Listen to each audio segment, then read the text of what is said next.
nacionalismo de Macalão, a polêmica dos usos e costumes, modernismo da Assembleia de Deus de São Cristóvão versus conservadorismo da Assembleia de Deus de Madureira, Cícero Canuto de Lima, polarização ministeriais, desligamento da Convenção de Madureira da CGADB. Gunnar Wingren, missionário sueco, fundador da Assembleia de Deus no Brasil, no ano de 1925 sai com sua família de Belém do Pará com destino ao Rio de Janeiro. Macalão, jovem gaúcho, natural de Santana do Livramento, no Rio Grande do Sul, morava na cidade do Rio de Janeiro, então capital federal da República. Foi consagrado pastor por Levi Petrus em 1930, solteiro e com 27 anos.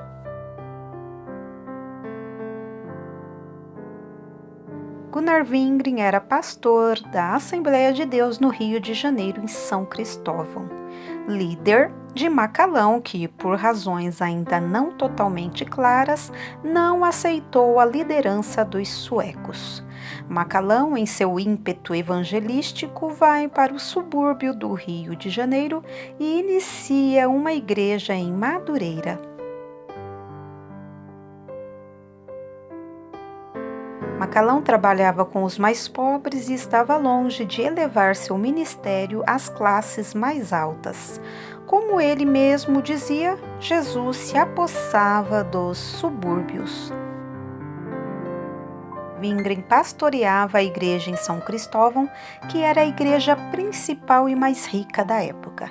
O distanciamento entre o bairro de São Cristóvão e Madureira não era, e ainda hoje não é, apenas geográfico, era econômico.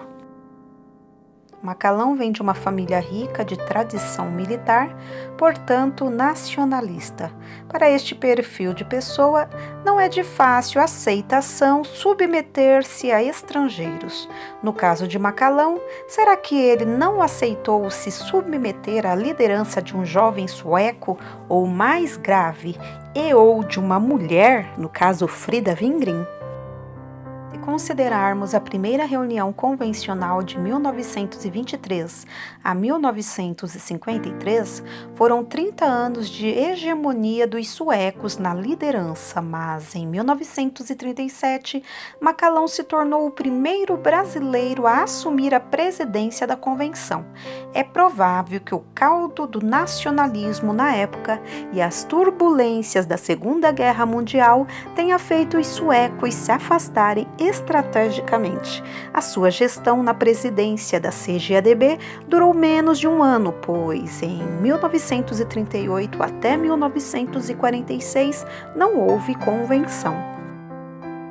Forte em seus discursos, Macalão pregava com convicção contra as coisas do mundo e foi rapidamente incompreendido pelos missionários suecos que conviviam em seu meio. Para alguns, os suecos não concordavam com as regras rígidas impostas por Macalão em suas pregações no que se refere aos usos e costumes, causando censura por parte dos missionários que não viam razões bíblicas para que se pregasse daquela maneira. Esta justificativa dada por alguns entrevistados de Macalão ser mais rígido na questão doutrinária não se sustenta, pois os suecos também eram. Macalão aprendeu com eles. Os suecos não se sentiriam distanciados de alguém que prezava pela doutrina. Se esta foi a razão encontrada para esta diferença entre eles, e ela não faz sentido, só nos resta a possibilidade da luta pelo poder influenciar esta diferença, muito óbvia, aliás, em Macalão, pelo nacionalismo de vertente maçônica. Macalão tinha consciência de que não precisava da administração, da classe e da formação social elevada dos suecos e por isso não se submeteu às suas ordens.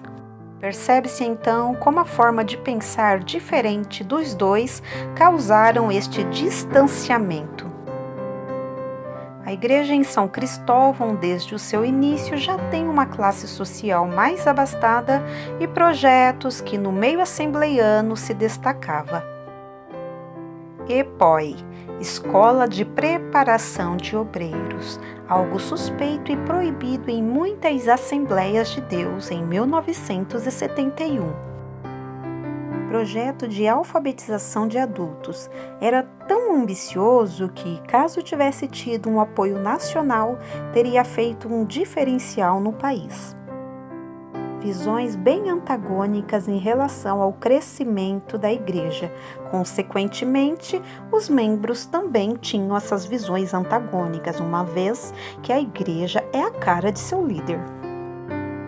A grande marca de Macalão é de invasor de campo. Em qualquer lugar em que um grupo assembleiano estava insatisfeito com a modernidade de seu ministério, esse grupo aderia à Madureira e abria um novo ministério na cidade.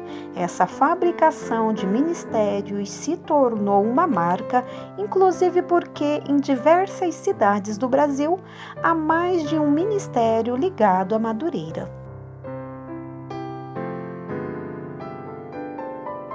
Pastor Cícero Canuto de Lima foi contemporâneo de Macalão, porém pertencente ao Ministério Missão. Ambos morreram em 1982, Macalão com 79 anos e Canuto com 89 anos de idade. Polarizaram em vida a disputa Missão versus Madureira. Se alternaram no poder, nas convenções e nos cargos.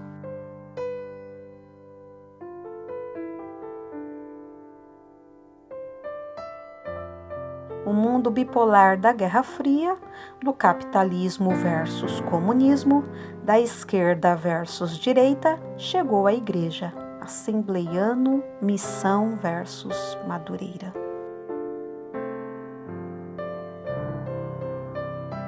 Ministérios no primeiro momento das Assembleias de Deus são todos por todos. Não há divisão e aquelas disputas acirradas. No segundo momento, por falta de uma organização nacional, eles se autonomizam e cada um segue o seu próprio caminho. No terceiro momento das Assembleias de Deus, são todos contra todos, pois é um momento de muita concorrência. No Brasil assembleiano existe uma indústria de convenções numa corrida inescrupulosa para a filiação de grupos, numa ambição de política e economia. Muitas destas convenções, seguindo o modelo do surgimento de novos ministérios, são frutos de brigas intestinais dos grupos de poder.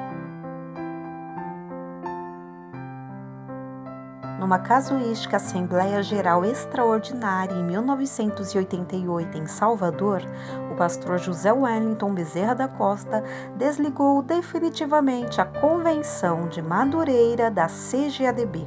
O pretexto foi que o Ministério de Madureira era um ministério nacional.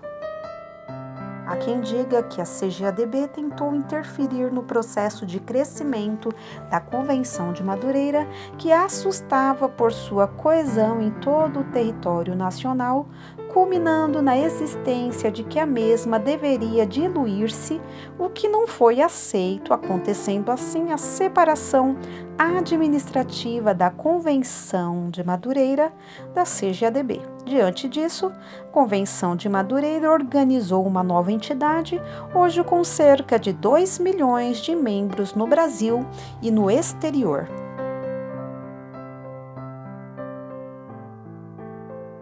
Pastor Paulo Leivas Macalão procurou buscar pessoas menos favorecidas no subúrbio do Rio de Janeiro, em detrimento da pregação elitista da igreja em São Cristóvão.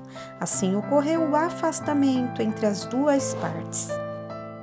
Madureira versus São Cristóvão no Rio e Belém versus Brás em São Paulo são apenas exemplos de algo que aconteceu em todo o Brasil a partir da década de 50 como prolongamento desta disputa na reprodução do trabalho. Prolongamento porque a Assembleia de Deus de Madureira abriu muitas igrejas em diversos estados onde já havia Assembleias de Deus locais, provocando dissidências intestinais. Satisfeitos e ou disciplinados, excluídos, tanto membros comuns como obreiros de determinados ministérios se transferiam para outro. A cena se repetia e ainda se repete em todos os demais ministérios.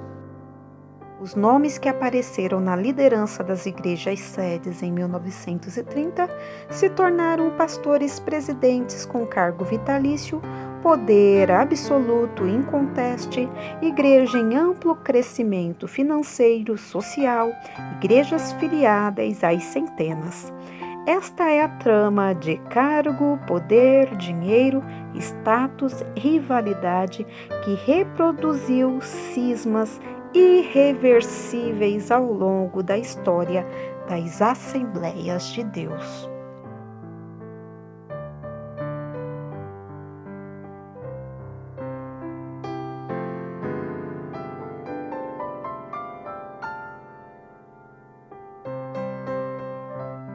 No próximo vídeo você vai conhecer a vida e obra do pastor Lupércio Verginiano, grande ícone da Assembleia de Deus, Ministério de Madureira.